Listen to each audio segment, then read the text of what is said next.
in that. That lasted another 80 years. So the Riggs Bank actually destroyed the row of houses, in essence, and created a very disorderly row of buildings. They not only was the Riggs Bank is on the right, obviously.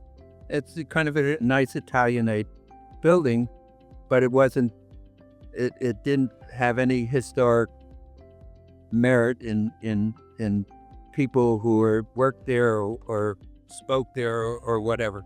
There it was. When I showed this slide, there was a gasp in the audience. People saw that, and people took it that actually, rather than the Riggs Bank being a victim that we were going to destroy, it became the perpetrator of the destruction of a beautiful row of houses. I didn't intend it to be that way. That was not my motive in showing these, but that's what happened.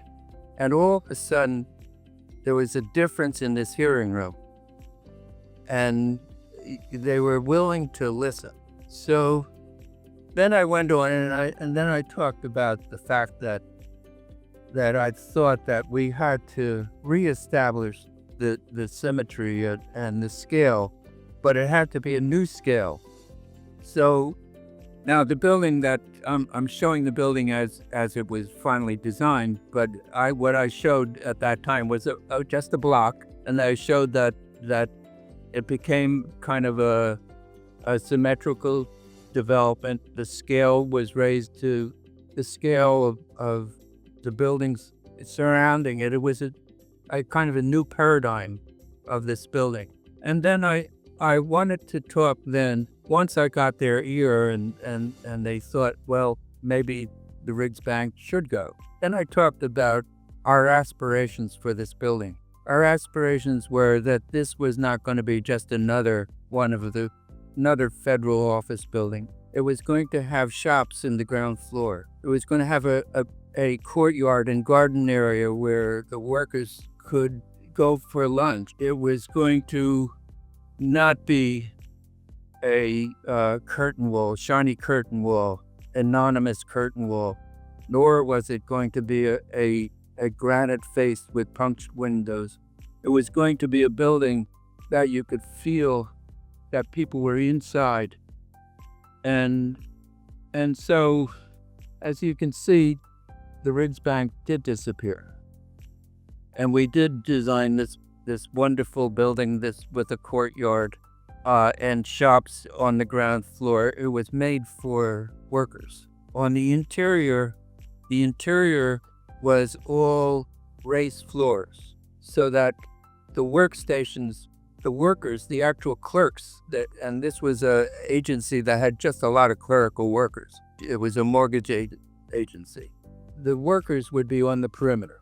The directors would have their offices, but they would be on the interior. So they would have doors.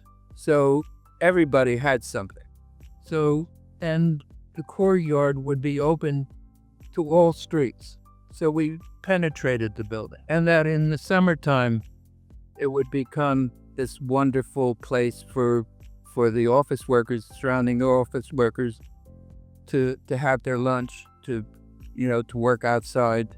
But we had to figure out what to do in wintertime too. We designed this courtyard that had an ice skating ring in the winter, and in the summer there were these grand wooden decking for events, and everybody loved this building. So here we are, and this is out of Google Maps, so it's a little distorted. But here is the building. It's a very striking modern building that it was like nothing else that they have in Washington. So what was the aftermath of this?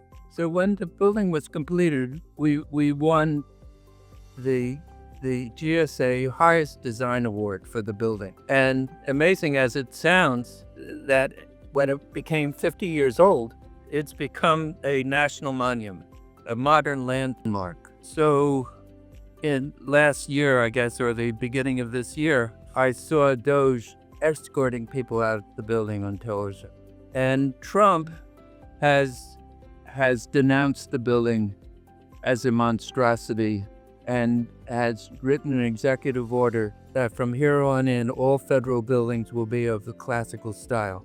This is kind of the end of my story, but the building is there and it's going to serve many but it all started with the Little Rigs Bank that was going to stymie us. So thank you so much.